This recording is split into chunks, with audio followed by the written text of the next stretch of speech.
दोस्तों जय भीम। दोस्तों जगह जगह अराजकता क्यों फैल गई है, संभल में हिंसा क्यों हुई और संभल के अलावा अनेक शहरों में भारत के गृह युद्ध के जैसे हालात क्यों हो गए हैं। कभी मणिपुर में और कभी दूसरी जगह में, कभी यूपी में, कभी संभल में और एक दो बार तो उत्तराखंड में भी दंगे होते होते बचे। इसका कारण क्या है दोस्तों? इसका एकमात्र कारण है कि जिनके हाथ में शासन सत्ता है वे लोग गलत लोग हैं। वे नहीं चाहते हैं कि देश में अमन रहे, चैन रहे और शांति रहे। दोस्तों देश बुद्धिस्ट देश है भारत, ये पूरा बौद्धमय था। जितने भी ये मंदिर बने हैं, मस्जिद बनी है, बौद्ध मठों को तोड़कर बनाई गई है। लेकिन देश जब आज़ाद हुआ तो उसके बाद ये कानून लाया गया कि जो भी पुरानी इमारतें हैं उनको ऐतिहासिक इमारत घोषित किया जाएगा और उनके साथ तोड़ फोड़ छेड़खानी नहीं होगी। लेकिन यदि भेड़िए को अपना नेता चुनेगी तो भेड़ तो कटेगी ही कटेगी।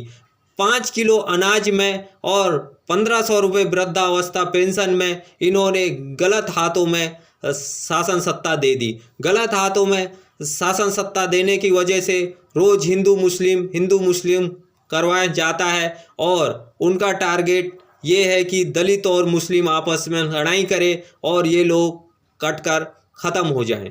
और लोग ये बात को समझ नहीं पा रहे हैं। जो पढ़ा लिखा वर्ग है, मुसलमान नेता या दलित नेता जो अधिकतर पढ़े लिखे हैं वो इनके पिट्ठू हैं। वे लोग अपने पद के लिए और अपनी शासन के लिए, सत्ता के लिए वे इनसे सवाल नहीं करते हैं।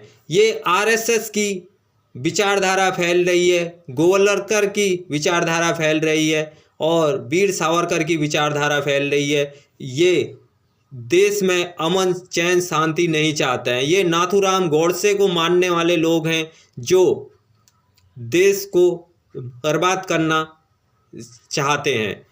अब सवाल ये उठता है कि इतना करने के बाद भी लोग इन्हें ही क्यों चुन रहे हैं। इसका एकमात्र कारण है लोगों को भीख मांगने की आदत हो गई है।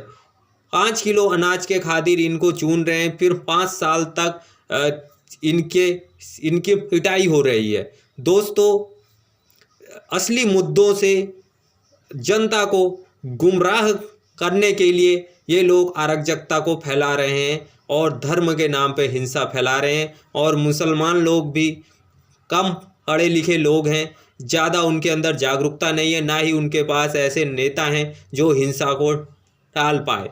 धर्म के नाम पे सीधे एक कोर्ट में जा रहे हैं और कोर्ट में इन्हीं के लोग बैठे हुए हैं। वो कह दे रहे हैं कि मस्जिद में ये करो, सर्वे करो, वहाँ जाओ। तो इससे जो है फिर इनको मौका मिल जा रहा है, प्रशासन भी इनके साथ है, बस वहाँ बगैर किसी उसके तोड़ फोड़ स्टार्ट हो जा रही है। तोड़ फोड़ होने से फिर मुसलमान पक्ष आ रहा है तो फिर उनके संग लाठीचार्ज हो रहा है। फिर ऐसी करके अराजकता बढ़ जा रही है। फिर जो कुछ लोग मर जा रहे हैं और जो बच जा रहे हैं लड़ाई के बाद, उनके ऊपर NSA लगाकर उनको जेल में ठूस दिया जा रहा है। इससे बचने के लिए इन मनुवादी विचारधारा लोगों को वोट ना दे और अपना नेता ऐसा चुने जो